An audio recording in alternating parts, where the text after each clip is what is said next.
La région de l'Îlet avait de quoi célébrer mardi matin, puisque la ministre du Tourisme, Julie Boulet, a choisi l'auberge de Glacy afin d'annoncer l'attribution d'une aide financière de 150 000 $ sur 3 ans à l'Association Hôtellerie Québec. Cette contribution servira à appuyer la création d'un réseau indépendant qui aura pour but de valoriser l'offre des aubergistes québécois. En effet, des exploitants d'auberges avaient porté à l'attention de la ministre le besoin d'une reconnaissance distinctive pour leur établissement. Après avoir mis sur pied un comité chargé d'examiner, avec différents partenaires engagés dans ce projet, les avenues possibles, il a été convenu d'utiliser un moyen commercial et promotionnel comme proposé par les aubergistes de l'association. Le travail de la propriétaire de l'auberge de Glacy, Nancy Lemieux, et de l'attaché politique de Norbert Morin, Mireille Thibault, a été crucial dans ce dossier pour que la ministre Boulet donne son accord. Le commentaire que Nancy avait dit, moi j'offre la meilleure qualité d'hébergement dans mon type d'hébergement. Alors comment on peut faire en sorte que les touristes qui viennent chez nous reconnaissent cette qualité d'hébergement-là qui n'est pas représentée par le nombre d'étoiles? Cette reconnaissance particulière qui permettra d'accroître la richesse touristique de Québec sera assurément bénéfique pour les exploitants d'auberges à qui elle permettra de mettre en valeur leur offre d'hébergement. Le partenariat avec l'Association Hôtellerie Québec constitue un premier pas vers des stratégies conjointes visant à mieux positionner les auberges, le fleuron du parc hôtelier québécois.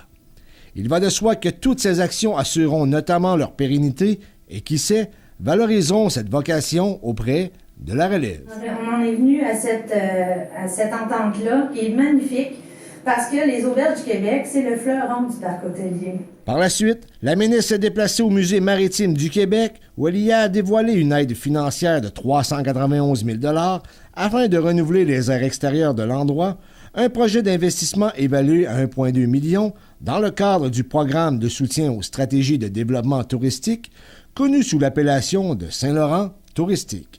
Si tout se déroule comme prévu, la modification des aires extérieures du musée devrait être accomplie pour 2020. Par contre, une somme de plusieurs centaines de milliers de dollars devra être recueillie par diverses collectes de fonds, et ce, avant le printemps 2019. Moi, l'objectif, c'est vraiment de débuter les travaux au printemps 2019. Pour que ça soit prêt en 2020. Pour que ça soit prêt en 2020. C'est ça. Et soyez confiants, là, ils sont habitués d'aller chercher des sous depuis 2003. Là, c'est formidable ce qu'ils font. Les aires extérieures qui seront aménagées permettront notamment de rehausser la qualité des expositions du musée.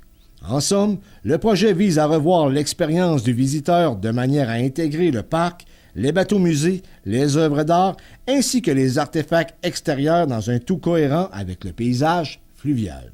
Rappelons que le Musée maritime du Québec a bénéficié de plusieurs millions de dollars de Québec en subvention depuis que Norbert Morin a été élu en 2003. C'était José Soucy pour CMA TV Nouvelles à l'Îlet.